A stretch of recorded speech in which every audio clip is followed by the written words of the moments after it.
Et salut tout le monde, on se retrouve vite fait en sortie de Vapexpo lundi soir pour parler d'un petit atomiseur qui est sorti justement ce matin, de la nuit de dimanche à lundi, qu'on a vu au Vapexpo rapidement. L'hypersonic de chez Vaponote, qui est donc celui que j'ai ici.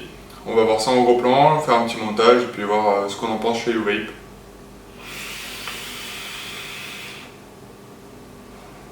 Et voilà, donc on se retrouve en gros plan, pour le coup en hyper gros plan même. Donc l'atomiseur arrive dans une petite boîte en aluminium comme ils ont l'habitude de faire, la jolie petite étiquette, etc. etc. Bon, ça nous fait un super packaging qu'on ouvre en défaisant proprement l'étiquette. Et là, on retrouve dans cette boîte un sachet de bulles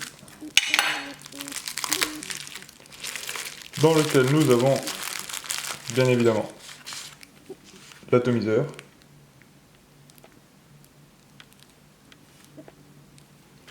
Nous avons également à côté un petit sachet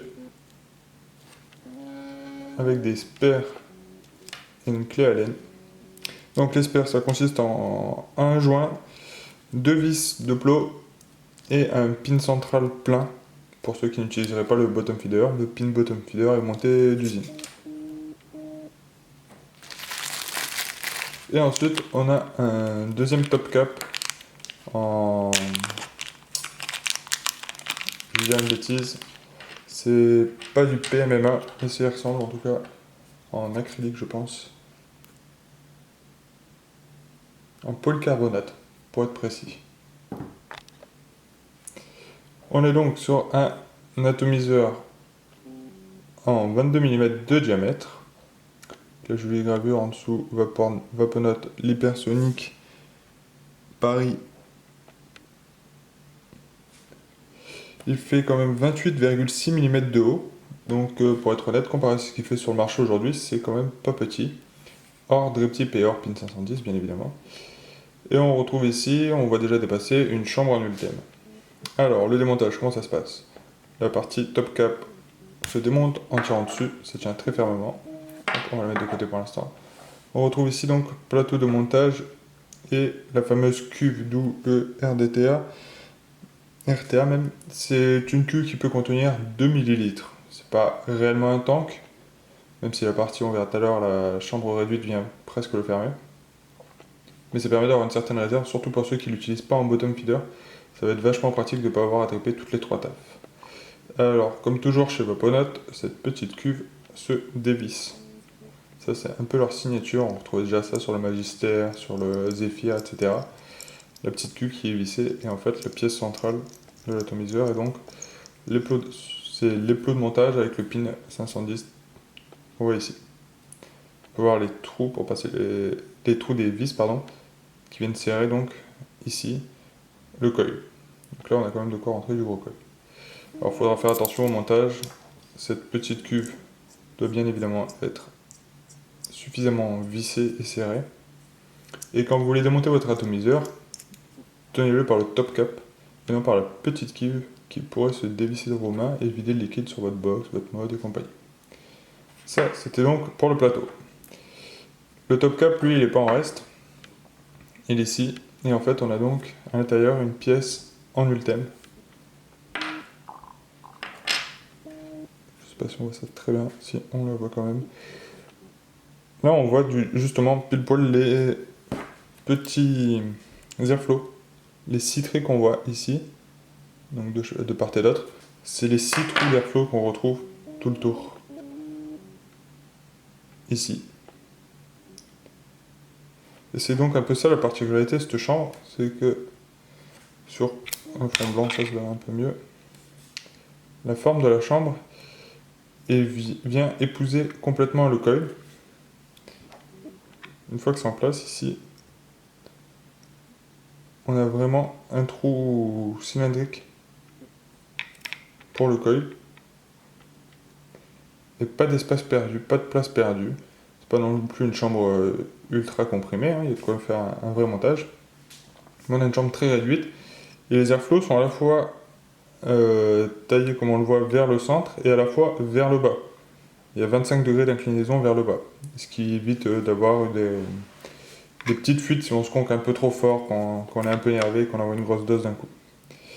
Et donc la fameuse seconde chambre vient remplacer la chambre en acier si on le souhaite, pour une question de design. Peut-être un peu de chauffe, ça chauffe peut-être un peu moins avec celle-ci. Personnellement, je ne l'ai pas encore essayé, je suis pas méga fan. Avec la chambre en acier, ça va super bien, ça s'emboîte l'un dans l'autre. C'est un peu bizarre cette histoire de joints un d'un côté, un de l'autre, on a pas l'impression de tout monter à l'envers, mais c'est bien comme ça que ça va. Et donc, par rotation du barillet, on va pouvoir régler l'ouverture des airflows. On va pouvoir ouvrir soit les 3 trous de chaque côté, soit 2 trous de chaque côté, soit un trou de chaque côté. Donc au niveau airflow, on a quand même pas mal de configurations. Ça se passe que quand on le referme, la chambre, comme on l'a vu, vient épouser le plateau, et donc ne bouge pas, et on a juste à tourner le barillet autour. Hop, là je l'ai mis par exemple justement le gros trou au niveau de ce qui sera les futurs dérivés de coton normalement. Donc on voit que tout est traversant. On va faire un petit montage et puis on va voir tout ça. Donc pour le montage, bon, j'ai une résistance bien sûr déjà faite, c'est la magie du direct. Il va falloir donner une forme un peu particulière à votre résistance. C'est un peu flou, mais on voit les pattes. Elles sont plus ou moins croisées pour venir chercher l'épaule. Une fois cette forme donnée, ça va tout seul en place. J'ai un peu triché, je l'ai déjà montée celle-ci. Donc ça tombe nickel crame. Avec la petite clé qui est fournie, on va pouvoir venir serrer les vis de chaque côté afin d'avoir une résistance bien positionnée. Jusque là, c'est vraiment rien de compliqué, c'est tout ce qu'on connaît sur d'autres atomiseurs. Hein. Un plus, un moins, une résistance au milieu.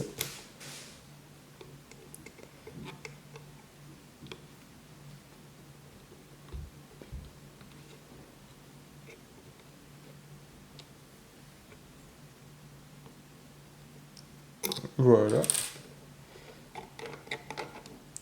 Donc là, au niveau de la résistance, c'est un Fuse Clapton en nichrome de chez Coilology.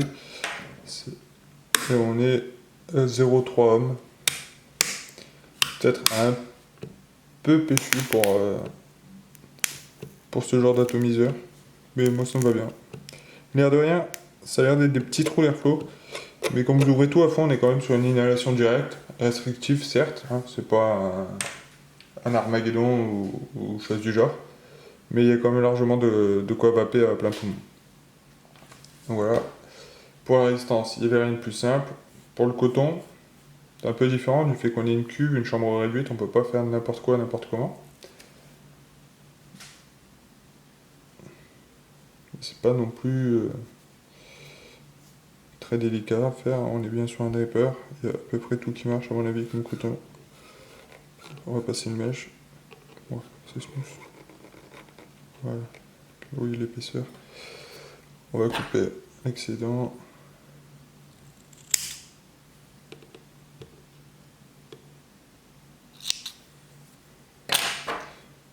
Hop. Et on va le rabattre derrière les plots. On peut pas le rabattre à l'arrache sur le côté, mettre le coil dans l'autre sens ou quoi, dû à la chambre réduite en ultime qui va venir épouser la forme de tout ça.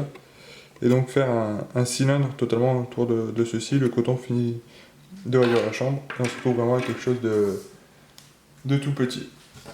Donc voilà niveau le montage, un petit peu de liquide là-dessus. Alors j'ai fait le test sur le premier montage de ne pas imbiber directement le coton, mais de remplir juste la cuve pour voir si ça remontait correctement, malgré que ça soit derrière l'épaule et tout ça. Et oui, ça fonctionne à merveille, hein. Ils nous ont pas menti chez Vaponote, ils ont l'habitude. Tout est au point, tout fonctionne bien. On peut justement en profiter pour mettre un peu directement dedans. On voit que ça circule bien d'une part à l'autre. Pas de problème. Et gros point positif pour un atomiseur bottom feeder à cube, c'est que la sortie de liquide quand vous squonkez est juste ici sous le coil dans le plot central. C'est-à-dire que vous n'êtes pas obligé quand vous squonkez de remplir 2 ml de cuve pour enfin imbiber votre coton.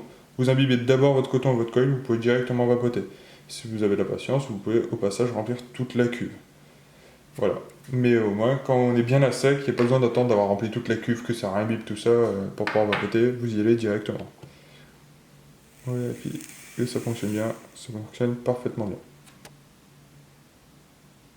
Alors on va pas se mentir, c'est vrai que de prime abord, il a un look un petit peu spécial, avec son acier inoxydable sablé, la petite chambre en ultime qui dépasse, il est pas minuscule, il est pas non plus énorme, hein, on n'est pas sur un truc de fou, mais ça change un peu de ce qu'on a l'habitude de voir en ce moment avec les nouveaux Citadel, les Oati, les Flail et compagnie.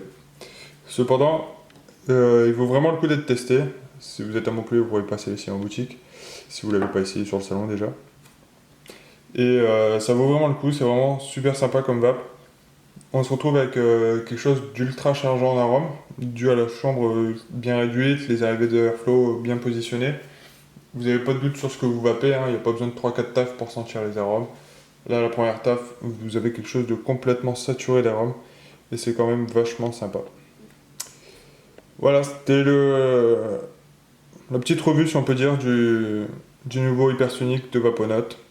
Sur ces belles paroles, je vous laisse et je vous souhaite une bonne soirée.